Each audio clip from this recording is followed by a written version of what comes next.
بس خلينا نقول الاغنيه هنا بصوت محمد فوزي. مظبوط. ليه يا عشم وياك يا جميل.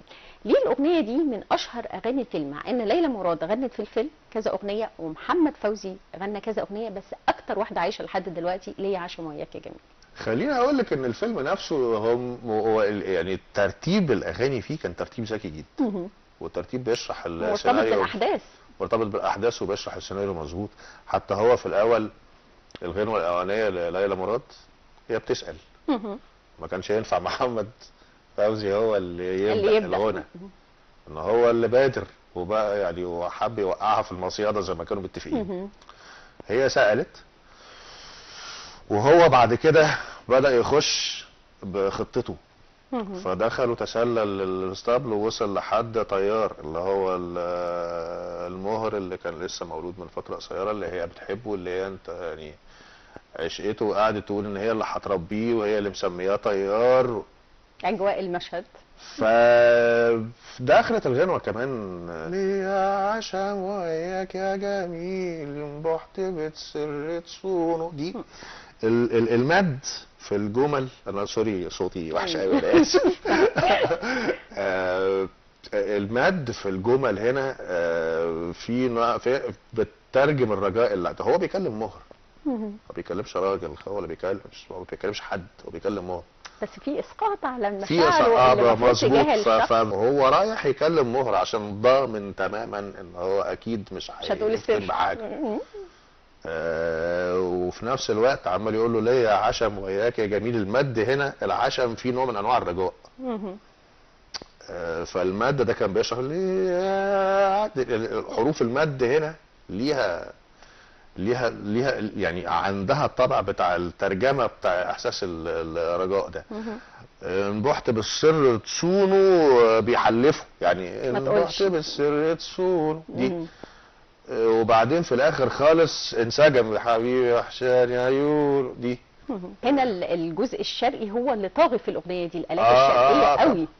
لان هو هقول لك على حاجه، ما كانش وقتها لسه فيه زي ما اتفقنا مجال التأليف الموسيقي للموسيقى التصويريه. فكان الاعتماد الاكبر على المكتبات الموسيقى العالميه. بس هنا كانت تلحين اغنيه. فكان الانطباع اللي لازم يديهولك او يعني عشان يحصل خلط ما بين الاغاني والمكتبات دي لازم يبقى الطابع شويه شبه بعض. فكان الموضوع اوركستريتد وجواه تخت. التخت الشرقي على العموم بيتكون ايه حضرتك؟ بيتكون من او الاته ايه يعني؟ عود، قانون، ناي، كمانجا، رق، طبلة بتاع.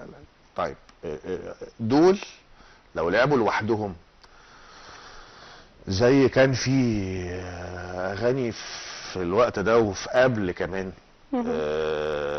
في العصر اللي قبل كده بقى اللي هو عبد الحمولي والمظ وكده، ما كانش فيه اوركسترا يعني، كان لسه التخت ده بس. لو استخدم في الاغاني الطريقه دي من من من من من من من الشكل الموسيقي اللي هو شكل التخت بس، هيبقى مفيش ربط ما بين الموسيقى اللي بيستخدمها من المكتبات العالمية وشكل الاغاني اللي هي بالتخت. وكمان كان حصل تطور في الاربعينات والخمسينات في شكل الموسيقى الشرقيه. ده حقيقي، ولانه كان بدا يبقى في موسيقى يعني حتى مع اخر مشهد خالص انت بقى شايفه اكورديون وشايفه مش عارف ايه وشايفه جيتارات ومش عارف ايه. في موسيقى في آلات اتطورت يعني. بس سر من نجاح الأغنية دي أعتقد الكلمات، فكرة الكلمات الأقرب للعامية. لا مش الكلمات بس والله. اللحن طبعا مهم جدا، بس ولحن احنا حافظين الكلمات ليه؟